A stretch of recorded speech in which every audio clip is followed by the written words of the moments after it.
ഞങ്ങളും ക്രൂശിക്കപ്പെട്ട ക്രിസ്തുവിനെ പ്രസംഗിക്കുന്നു.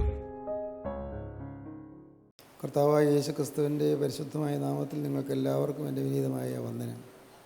യേശുക്രിസ്തുവിൻ്റെ വചനം മൂലം നാം ധന്യരായി തീരുകയാണ്. യേശുക്രിസ്തുവിൻ്റെ രക്തം മൂലം നാം മാന്യരായി തീരുകയാണ്. അഡ്രസ്സ് ഇല്ലാത്തവർക്ക് അഡ്രസ്സ് ഉണ്ടാവുകയാണ്. വിലകെട്ടവർക്ക് വിലയുണ്ടാവുകയാണ്. ആരും ഗവനിക്കാത്തവർക്ക് പ്രത്യേക പരിഗണനകൾ ലഭിക്കുകയാണ്. പരിഗണനകൾ എല്ലാ വിധത്തിലും തള്ളപ്പെട്ടവർക്ക് ഒരു ഉടമസ്ഥൻ ഉണ്ടാവുകയാണ്.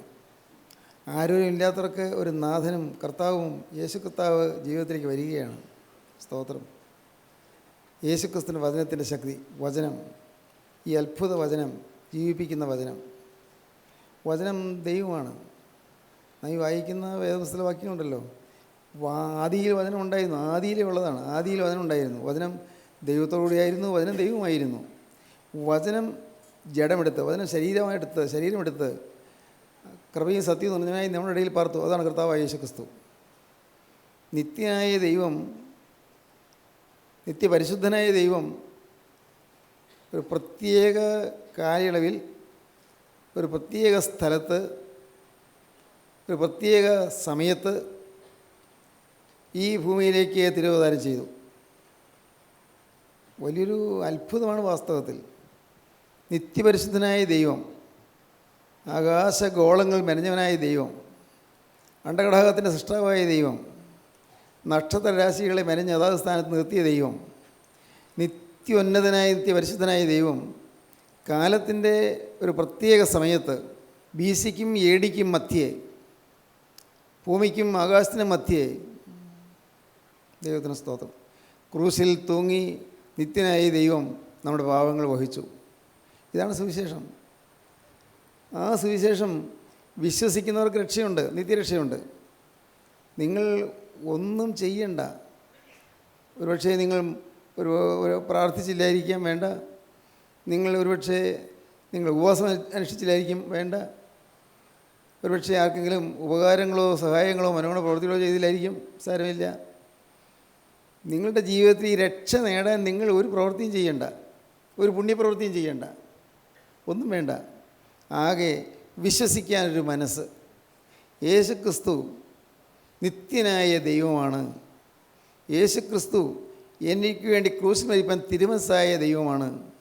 യേശുക്രിസ്തു ഇന്ന് ഉയർത്തെഴുന്നേറ്റ് ജീവിക്കുന്ന ദൈവമാണ്. യേശുക്രിസ്തു ഇന്നും എന്നെ സ്നേഹിക്കുന്ന ദൈവമാണ്. ഘോര പാവി ആയിരുന്നിട്ടും എന്നെ സ്നേഹിക്കുന്ന ദൈവമാണ്. ഈ ഒരു ദൈവ സ്നേഹത്തെക്കുറിച്ചുള്ള തിരിച്ചറിവാണ് വാസ്തവത്തിൽ ക്രിസ്തീയ ജീവിതം തന്നെ. അതൊരു അത്ഭുതകരമായ സംഭവമാണ് ആ സ്നേഹത്തിലേക്ക് ആകർഷിക്കപ്പെടുക എന്നുള്ളത്.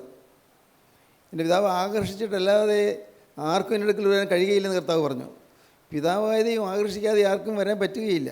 എങ്കിൽ പ്രിയപ്പെട്ടവരെ, നിങ്ങളെല്ലാവരും പിതാവായ ദൈവത്തിൻ്റെ ആകർഷണത്തിൽപ്പെട്ടവരാണ്. അതുകൊണ്ടാണ് വന്നത്. പിതാവായ ദൈവം ആകർഷിച്ചിട്ടല്ലാതെ ആർക്കും എൻ്റെ അടുക്കൽ വരാൻ കഴിയുകയില്ല. ദൈവം ആകർഷിച്ചു, ദൈവം വശീകരിച്ചു. കാന്തം ഇരുമ്പിനെ വശീകരിച്ച് അടുപ്പിക്കുന്നത് പോലെ, ആകർഷിച്ച് അടുപ്പിക്കുന്നത് പോലെ നിത്യനായ ദൈവം, നിത്യപരിശുദ്ധനായ ദൈവം നമ്മെ തന്നോട് അടുപ്പിക്കാൻ തൃക്കരം നീട്ടി. അത് കുരിശിലാണ്. കുരിശിൽ ഇരുകരം വിരിച്ചുകൊണ്ട് കർത്താവ് കുരിശിലേക്ക് കിടന്നു. തീർന്നു എന്നാണ് ആളുകൾ ധരിച്ചത്. പോയല്ലോ, തീർന്നല്ലോ, ഈ ശല്യം ഒഴിഞ്ഞല്ലോ. അന്നത്തെ പള്ളിപ്രമാണികൾ വിചാരിച്ചു ഈ ശല്യം തീർന്നല്ലോ എന്ന്. അന്നത്തെ യഹൂദ മത മേധാവികൾ വിചാരിച്ചു ഈ ശല്യം ഒഴിഞ്ഞു പോയല്ലോ എന്ന്. വലിയൊരു സന്തോഷത്തിൻ്റെയും ആശ്വാസത്തിൻ്റെയും നെടുവീർപ്പായിരുന്നു. കുറേ നാളുകളായി അവർ വീർപ്പ് മുട്ടിച്ചുകൊണ്ടിരുന്ന ഒരു പ്രശ്നം, അവരുടെ ചിന്താധാരയ്ക്ക് വിപരീതമായ ആത്മീയമായ വിശുദ്ധിയുടെ പാതകൾ കാണിച്ചു കൊടുക്കുന്ന കർത്താവായ യേശുക്രിസ്തുവിൻ്റെ സാന്നിധ്യം അവർക്ക് എന്നും ഒരു അലോസരമായിരുന്നു, എന്നും ഒരു പ്രയാസമായിരുന്നു. തീർന്നല്ലോ എന്നവർ വിചാരിച്ചു. പക്ഷേ തീരുകയല്ല ചെയ്തത്, അവിടെ തുടങ്ങുകയാണ് ചെയ്തത്. ദൈവത്തിന് സ്തോത്രം.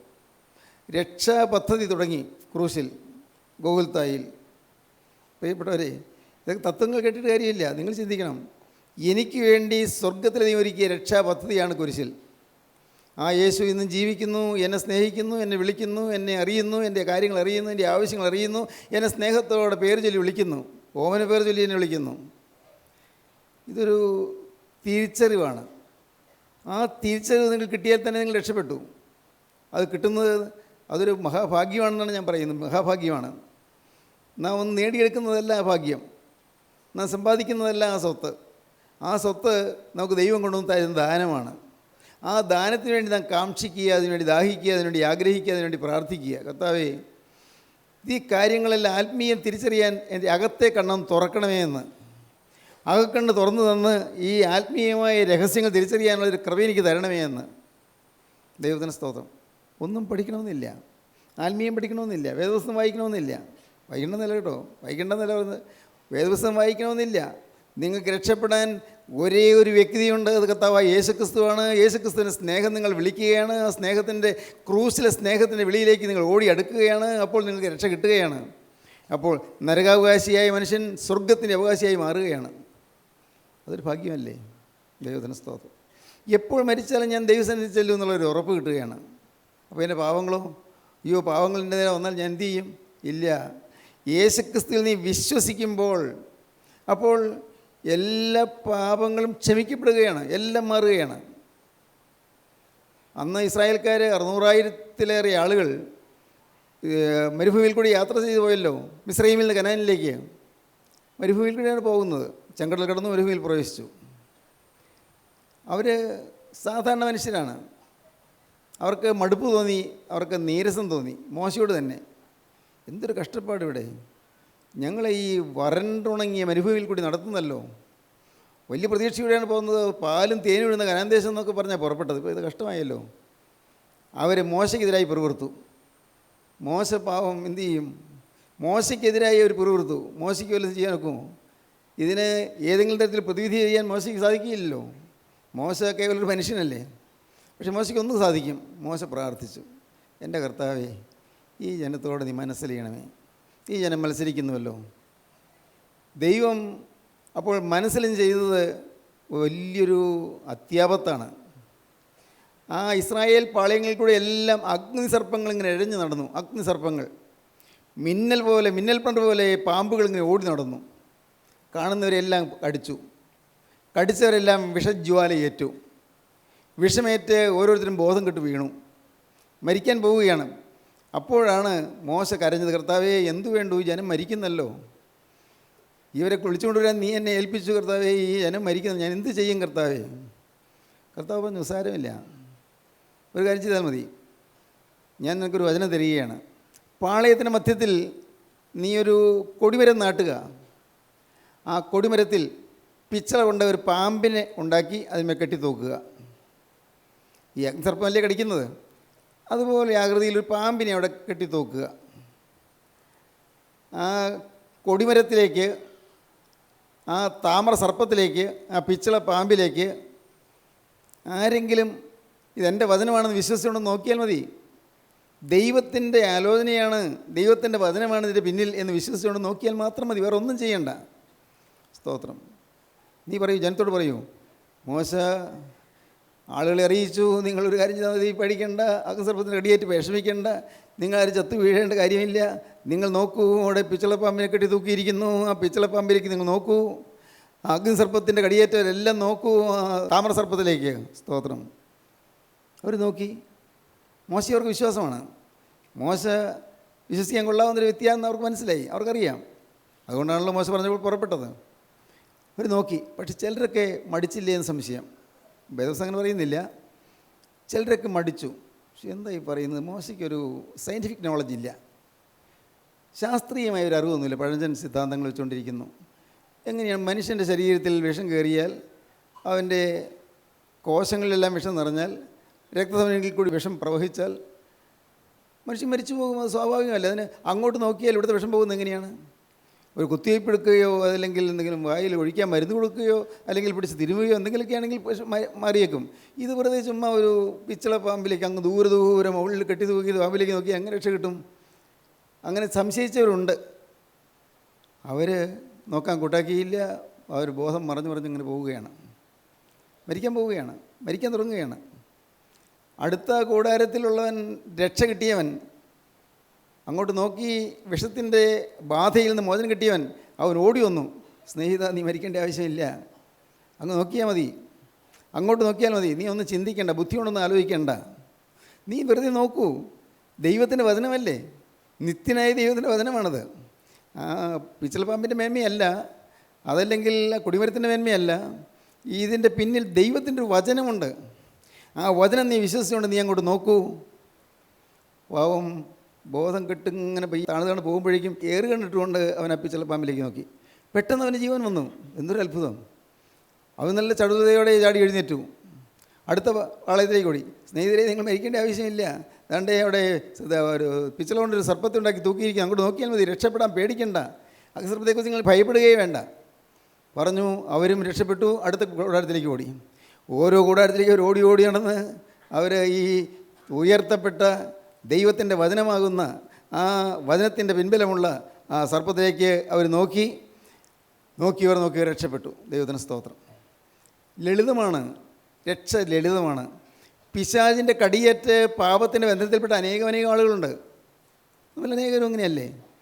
പിശാചാകുന്ന പഴയ പാമ്പിൻ്റെ കടിയേറ്റവർ, എതിർക്രിസ്തുവിൻ്റെ ദൂഷ്യവചനങ്ങളുടെ കടിയേറ്റവർ, ദുഷ്ടപിശാചിൻ്റെ കെണിയിൽ കുടുങ്ങിയവർ, അരുതാത്ത ജീവിതം നയിച്ചവർ, മ്ലേച്ഛമായ ജീവിതത്തിൻ്റെ വിവിധ വ്യാപാരങ്ങളിൽപ്പെട്ട് നശിച്ചുകൊണ്ടിരിക്കുന്നവർ, ആർക്കും നോക്കാം ഈ കുരിശിലേക്ക്, അതാണ് ഈ പിച്ചളപ്പാമ്പ്. ആർക്കും നോക്കാം ക്രൂശിതൻ്റെ തിരുമുഖത്തേക്ക്, ആർക്കും നോക്കാം യേശുക്രിസ്തുവിൻ്റെ തിരുമുഖത്തേക്ക്. ഹല്ലേലൂയ, ദൈവത്തിന് സ്തോത്രം. ആർക്കും നോക്കാം.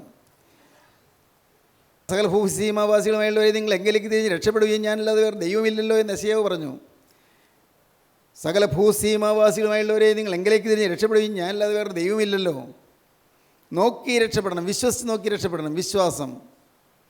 തൻ്റെ ഏകജാതനായ പുത്രനിൽ വിശ്വസിക്കുന്ന ഏവനും നശിച്ചു പോകാതെ നിത്യജീവൻ പ്രാപിക്കേണ്ടതിന് അവനെ നൽകുവാൻ തക്കവണ്ണം ലോകത്തെ അത്രയ്ക്ക് സ്നേഹിച്ചു.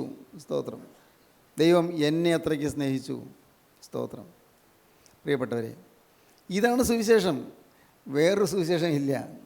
നിങ്ങളെ ഞങ്ങൾ അറിയിച്ചതൊഴിച്ച് എങ്ങ് ഒരുവൻ വന്ന് അറിയിച്ചാൽ വാനവനെങ്കിലും ആ ദൂതൻ അത് ശപിക്കപ്പെട്ടനായി തീരും.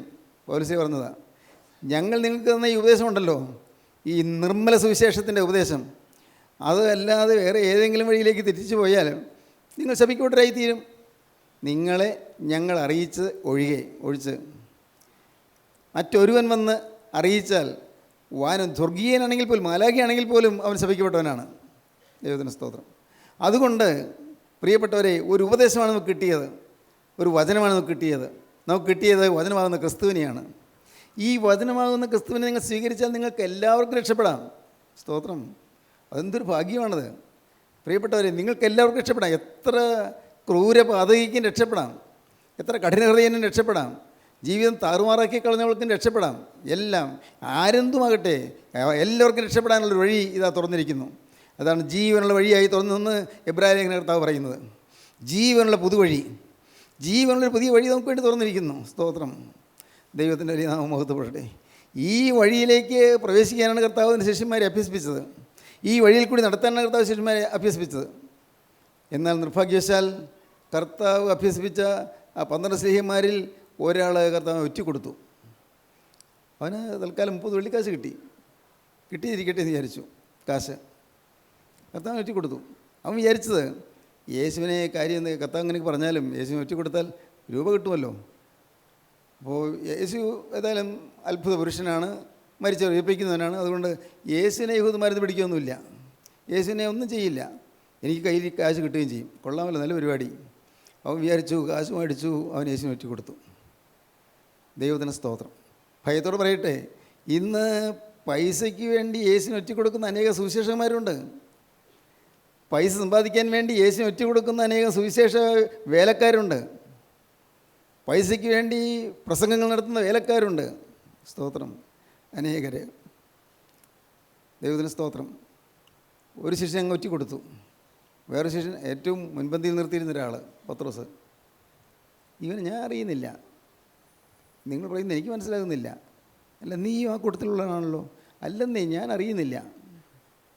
നിൻ്റെ ഉച്ചാരണം ഒഴിവാക്കുന്നല്ലോ, നീ അവൻ്റെ കൂട്ടത്തിലുള്ള നിൻ്റെ ഉച്ചാരണത്തിൽ തന്നെ ഒരു മാറ്റമുണ്ട്. അത് വ്യക്തമല്ലേ? നിങ്ങളുടെ പ്രത്യേക സെക്ട്, പ്രത്യേക വിഭാഗമല്ലേ? ആ ശബ്ദത്തിൽ തന്നെ വ്യത്യാസമുണ്ടല്ലോ. ഞാൻ അറിയുന്നില്ല. മുന്നറിയിപ്പ് കിട്ടിയിട്ടും ശിവൻ പത്രോസ് കർത്താവിനെ തള്ളി പറഞ്ഞു. സ്തോത്രം. കർത്താവ് തീർച്ചയായിട്ടും ദുഃഖിതനാണ്, സംശയമില്ല. എങ്കിലും ദൈവസ്നേഹം ഈ ശിഷ്യനെ തേടിയെത്തി, പത്രോസിനെ തേടിയെത്തി. അന്ന് തിബരിയാസ് കടലിലേക്ക് പോയപ്പോൾ, പഴയ വലയെടുത്ത് പഴയ ജോലി സ്ഥലത്തേക്ക്, പഴയ തൊഴിൽശാലയിലേക്ക്, തൊഴിൽ രംഗത്തേക്ക് പോയപ്പോൾ അങ്ങോട്ട് ചെന്നു കർത്താവ്. സന്ധ്യ മുതൽ വെളുപ്പാങ്കാലം വരെയും കർത്താവോടെ തിബരിയാസ് കടൽക്കരയിൽ നിന്നു. വിളിച്ചു ചോദിച്ചു, കുഞ്ഞുങ്ങളെ കൂട്ടുവാൻ വല്ലതുണ്ടോ? വിളിച്ചു ചോദിച്ചു. ശബ്ദം കേട്ടപ്പോൾ അവർക്ക് നമ്മുടെ കർത്താവാണല്ലോ എന്ന് മനസ്സിലായി. കർത്താവ് ഉയർത്തെഴുന്നേറ്റു എന്നവർക്കറിയാം, അവർക്ക് അനുഭവമുണ്ട്. പക്ഷേ പിന്നെയും കർത്താവ് പിന്നാലെ വരുമെന്ന് അവർക്ക് അത്ര ചിന്തയില്ല. കർത്താവാണെന്ന് മനസ്സിലായി. കുഞ്ഞുങ്ങളെ കൂട്ടുവാൻ വല്ലതുണ്ടോ? അവർ കരയ്ക്കടുത്തു. ധാരാളം മീൻ അവർക്ക് കിട്ടി. യേശു ഇല്ലാതെ അവർ ആ രാത്രി മുഴുവൻ അധ്വാനിച്ചിട്ട് ഒന്നും കിട്ടിയില്ല. പക്ഷേ അന്ന് ധാരാളം മീൻ കിട്ടി. അവർക്ക് വേണ്ടി കർത്താവ് കനലിൽ ചുട്ട അടയും കർത്താവ് വിശിഷ്ട ഭോജനവും അവർക്ക് വേണ്ടി കരുതി കടൽക്കരയിൽ കാത്തിരിക്കുകയാണ്. ഒന്ന് പ്രാതൽ കഴിച്ചുകൊള്ളുവീൻ. നമുക്ക് അധികം വർത്താനം പറയേണ്ട ആവശ്യമൊന്നുമില്ല. ഒന്ന് പ്രാതൽ കഴിച്ചുകൊള്ളുവീൻ. ദൈവത്തിന് സ്തോത്രം. എന്തൊരു വാത്സല്യം. വന്ന് പ്രാതൽ കഴിച്ചുകൊള്ളുവീൻ.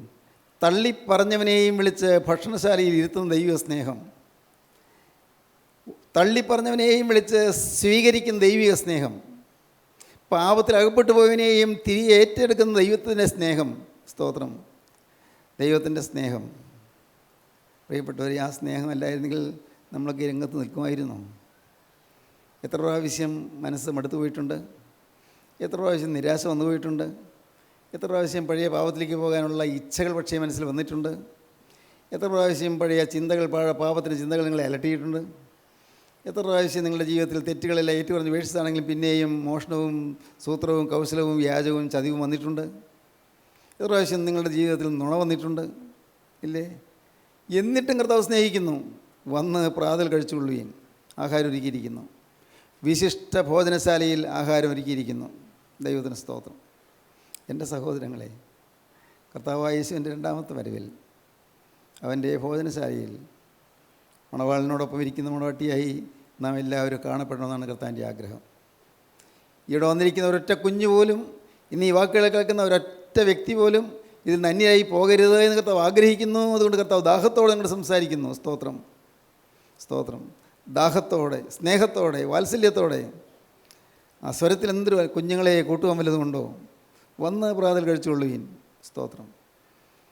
ദൈവത്തിൻ്റെ വലിയ നാമം മഹത്വപ്പെടട്ടെ. പ്രിയപ്പെട്ടവരെ, ഭക്ഷണം കഴിച്ചുകൊണ്ടിരിക്കുമ്പോൾ പത്രോസ് കാര്യം കഴിക്കുന്നുണ്ടെങ്കിൽ പത്രോസിൻ്റെ മുഖം അങ്ങ് ഉയരുന്നില്ല, മുഖം അങ്ങ് പൊങ്ങുന്നില്ല. കാരണം എന്നാലും പത്രോസ് ചിന്ത, കാര്യം ഇപ്പോൾ കർത്താവ് വന്നു കണ്ടു, എന്നാലും ഞാൻ ഈ ഇരിക്കുന്ന എല്ലാവരേക്കാളും മോശക്കാരനല്ലേ, ഞാൻ തള്ളി പറഞ്ഞു പോയവനല്ലേ, മുൻകൂട്ടി എനിക്ക് വാക്കുകൾ കിട്ടിയിട്ട് ഞാൻ തള്ളി പറഞ്ഞു പോയവനല്ലേ, എനിക്ക് വാസ്തവത്തിൽ എനിക്കൊരു ലജ്ജയുണ്ട്. യേശു വന്നിരിക്കുന്ന ഈ സമൂഹത്തിൽ വന്നിരിക്കാൻ എനിക്ക് ലജ്ജയുണ്ട്, എനിക്ക് നല്ല ദുഃഖമുണ്ട്. പക്ഷെ എന്തു ചെയ്യാം, എൻ്റെ അർഹതയെല്ലാം പോയില്ലേ, എൻ്റെ ആ സൽപ്പേര് കളങ്കമായില്ലേ, എൻ്റെ നല്ല കാലം പോയില്ലേ. യേശു കാര്യം വന്നു, സ്നേഹിക്കുന്നു, എനിക്കറിയാം. യേശു സ്നേഹമാണ്, എനിക്കറിയാം. പക്ഷേ എന്നെ സംബന്ധിച്ചുള്ള അതെങ്ങനെ പ്രാവർത്തികമാകും?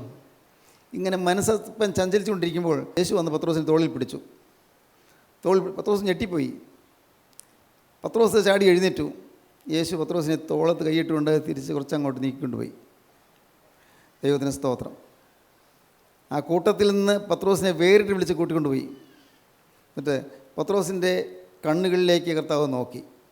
കർത്താവ് പത്രോസിൻ്റെ കണ്ണുകളിലേക്ക് മാത്രമല്ല, പത്രോസിൻ്റെ ഹൃദയത്തിലേക്ക് നോക്കി. ആ നോട്ടം അത് ഉള്ളിനെ തകർക്കുന്ന നോട്ടമായിരുന്നു, ഹൃദയം പിളരുന്ന നോട്ടമായിരുന്നു. സ്തോത്രം. പത്രോസിൻ്റെ കണ്ണുകളിലേക്കും മുഖത്തേക്കും ഹൃദയത്തിലേക്കും യേശു നോക്കി. യേശു വിതുമ്പലോട് ചോദിച്ചു, യോഹന്നാന്റെ മകനായ ശീമോനെ, നീ ഇവയിലധികമായി എന്നെ സ്നേഹിക്കുന്നുവോ? നീ ഇവയിലെല്ലാം അധികമായി എന്നെ സ്നേഹിക്കുന്നുവോ? ഈ ശിഷ്യന്മാർ എന്നെ സ്നേഹിക്കുന്നതിനേക്കാൾ കൂടുതലായി നീ എന്നെ സ്നേഹിക്കുന്നുവോ? എൻ്റെ ഈ പ്രിയപ്പെട്ട ശിഷ്യന്മാർ എന്നെ സ്നേഹിക്കുന്നതിനേക്കാൾ കൂടുതലായി നീ എന്നെ സ്നേഹിക്കുന്നുവോ? ദൈവത്തിന് സ്തോത്രം. ഈ ശിഷ്യന്മാരെക്കാൾ കൂടുതലായി നീ എന്നെ സ്നേഹിക്കുന്നുവോ?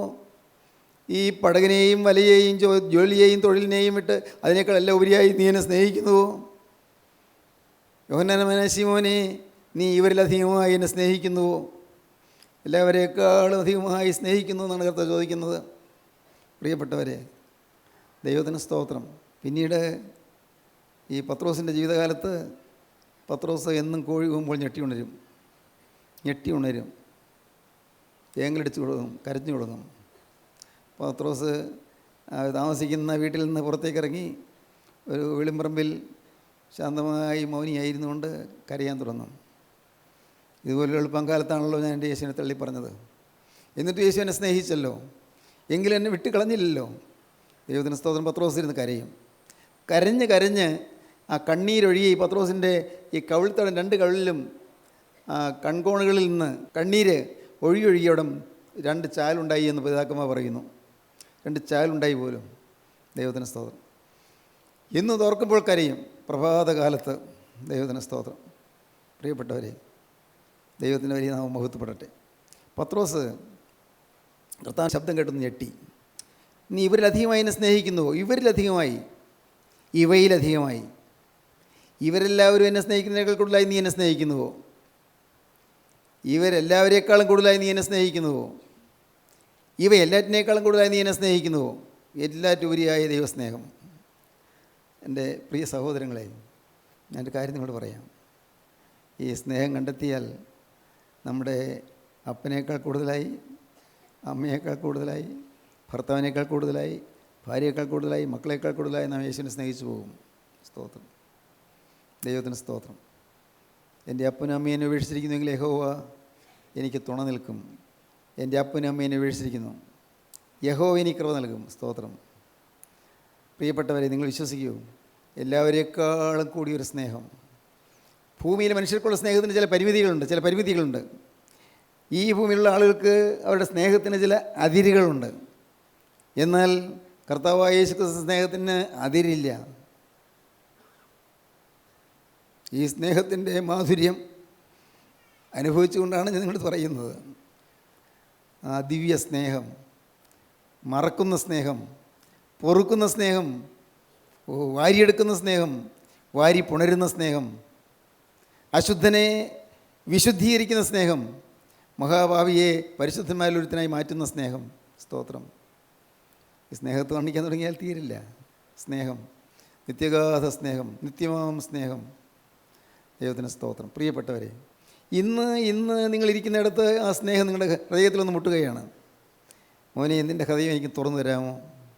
മോളെ, നിൻ്റെ ഹൃദയം എനിക്ക് തുറന്നു തരാമോ? ഞാൻ അകത്തുനിന്ന് പ്രവേശിക്കട്ടെ. നീ സമ്മതിക്കാതെ എനിക്ക് അകത്തേക്ക് വരാൻ സാധ്യമല്ല. നീ എന്നെ വിളിക്കാതെ ഞാൻ അകത്തേക്ക് വരികയില്ല. നിൻ്റെ ഹൃദയം എനിക്ക് തുറന്ന് നീ എന്നെ ക്ഷണിച്ചാൽ ഞാൻ അകത്ത് വരാം. ഞാൻ അകത്ത് വന്നാൽ പിന്നെ വിശിഷ്ട ഭോജനമാണ്, ശ്രേഷ്ഠമായ അത്താഴമാണ്. നാം ഒരുമിച്ച് നമുക്ക് ഭോജനം കഴിക്കാം, അത്താഴം കഴിക്കാം, ഒരുമിച്ച് ഭക്ഷിക്കാം. ഞാനിതാ വാതിൽക്കൽ നിന്ന് മുട്ടുന്നു, ആരെങ്കിലും ശബ്ദം കേട്ട് വാതിൽ തുറന്നാൽ ഞാൻ അകത്ത് ചെന്ന് ഞാൻ അവൻ എന്നോടും കൂടി അത്താഴം കഴിക്കും. സ്തോത്രം. ഈ സന്ധ്യയ്ക്കുള്ള ആഹാരം നാം ഒരുമിച്ച് കഴിക്കാം, വിരുന്നാഘോഷിക്കാം. സ്തോത്രം. പ്രിയപ്പെട്ടവരെ, ചോദിക്കട്ടെ നിങ്ങളോട്, നിങ്ങൾക്ക് ഈ വിരുന്ന് കിട്ടിയിട്ടുണ്ടോ? ഈ സ്വർഗീയ വിരുന്ന് മേശയിൽ നിങ്ങൾ ഇരുന്നിട്ടുണ്ടോ? കടന്നുപോയ വിശുദ്ധന്മാരായ പിതാക്കന്മാരുടെ നിരയിൽ കൂടെ ചേർന്നിരുന്ന് നിങ്ങൾ കർത്താവിൻ്റെ സാന്നിധ്യം അനുഭവിച്ചിട്ടുണ്ടോ? സ്തോത്രം. വിശുദ്ധന്മാരുടെ നിര, വാങ്ങിപ്പോയ വിശുദ്ധന്മാരുടെ നിര. സ്തോത്രം. അവരെല്ലാം സ്വർഗീയ ഭോജനമേശയിലിരിക്കുമ്പോൾ ആ കൂടെ ഈ പാവിയായ ഞാനും ചെന്നിരിക്കുക എന്നൊരു അത്ഭുതം. സ്തോത്രം. ഒന്നും അവകാശപ്പെടാൻ എനിക്ക് വകയില്ലല്ലോ, ഒന്നും എനിക്ക് അഭിമാനിക്കാൻ വകയില്ലല്ലോ.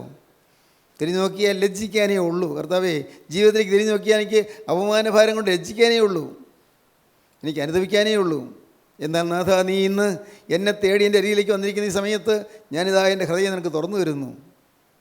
ഈ ഹൃദയത്തിൽ വ്യാജമുണ്ട്, ഈ ഹൃദയത്തിൽ വക്രതയുണ്ട്, വളവുണ്ട്, ഈ ഹൃദയത്തിൽ ചതിവുണ്ട്, വഞ്ചനയുണ്ട്, ഈ ഹൃദയത്തിൽ ദുഷ്ടതയുണ്ട്, ക്രൂരതയുണ്ട്. കർത്താവ്, ഈ ഹൃദയത്തിൽ അശുദ്ധിയുണ്ട്, കൊള്ളരായ്മകളുണ്ട്, ഈ ഹൃദയത്തിൽ മ്ലേച്ഛതയുണ്ട്, അഴുക്കുണ്ട്. കർത്താവ്, ഈ ഹൃദയത്തിൽ ദിവ്യാഗ്രഹമുണ്ട്, സ്വാർത്ഥതയുണ്ട്, ഈ ഹൃദയത്തിൽ സ്ഥാനമോഹമുണ്ട്, ഈ ഹൃദയത്തിൽ മനുഷ്യരുടെ പ്രീതിക്ക് വേണ്ടിയിട്ടുള്ള ആഗ്രഹമുണ്ട്.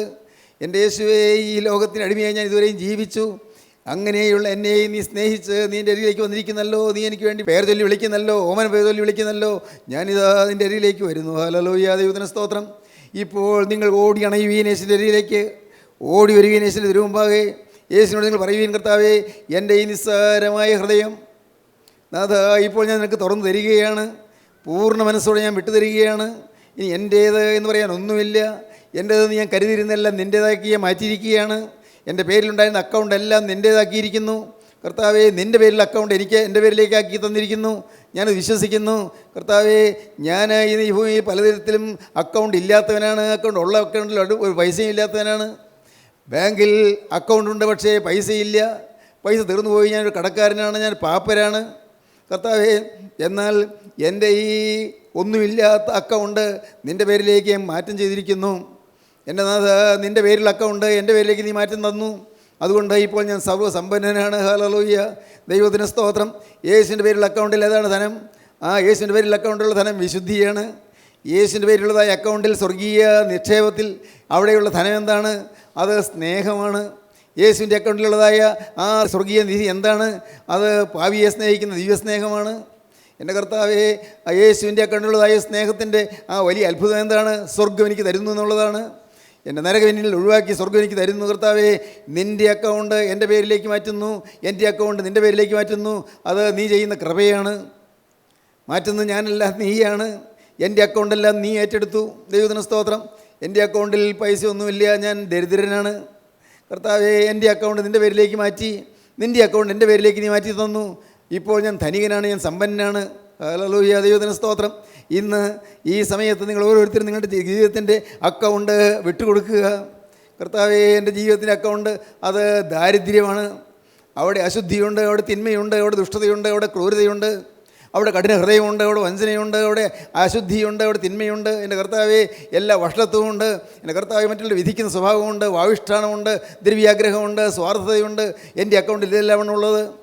ആ അക്കൗണ്ട് നിൻ്റെ പേരിലേക്ക് തന്നിരിക്കുന്നു. സ്തോത്രം. ആ അക്കൗണ്ട് യേശു ഏറ്റെടുത്തത് കൊണ്ടാണ് യേശു കുരിശിൽ മരിച്ചത്. സ്തോത്രം. ആ അക്കൗണ്ട് യേശു ഏറ്റെടുത്തുകൊണ്ട് യേശു കുരിശിൽ ഒരു കുറ്റവാളിയെപ്പോലെ മരിച്ചു കിടന്നു. സ്തോത്രം. എല്ലാവരുടെയും മുമ്പിൽ നഗ്നനായി യേശു ക്രൂശിന്മേൽ കിടന്നു. കുറ്റവാളിയായി പ്രഖ്യാപിക്കട്ടെ. യേശു എല്ലാവരുടെയും മുമ്പിൽ നിന്നു. ദൈവത്തിന് സ്തോത്രം. യേശു ക്രൂശിന്മേൽ കിടന്ന് പിടഞ്ഞു. ഇന്ന് ഇത് കേട്ടുകൊണ്ടിരിക്കുമ്പോൾ നിങ്ങളുടെ മുന്നിൽ വന്ന് കെഞ്ചുന്ന തൃക്കരങ്ങളെ നിങ്ങൾ കാണുക. നിങ്ങളുടെ മുന്നിൽ നീട്ടിരിക്കുന്ന കരങ്ങളെ നിങ്ങൾ കാണുക. ആ കരത്തെ നിങ്ങൾ ഓമനിക്കുക, തൃക്കരത്തെ നിങ്ങൾ ചുംബിക്കുക, ആ തൃക്കരത്തെ നിങ്ങൾ മുത്തുക, ആ തൃക്കരത്തിലേക്ക് നിങ്ങളുടെ ജീവിതം വെച്ച് കൊടുക്കുക. നിങ്ങളുടെ ജീവിതം ആ കരങ്ങളിലേക്ക് ഏൽപ്പിച്ചു കൊടുക്കുക. അവൻ നിങ്ങളെ തൊടട്ടെ, അവൻ നിങ്ങളെ മാറ്റട്ടെ, നിങ്ങൾക്ക് വലിയൊരു സ്വർഗീയ അക്കൗണ്ട് തുറന്നു തരട്ടെ. ദൈവത്തിന് സ്തോത്രം. സ്വർഗ്ഗ നിക്ഷേപങ്ങൾ തുറന്ന് നിങ്ങളെ അനുഗ്രഹിക്കട്ടെ. ദൈവത്തിന് സ്തോത്രം.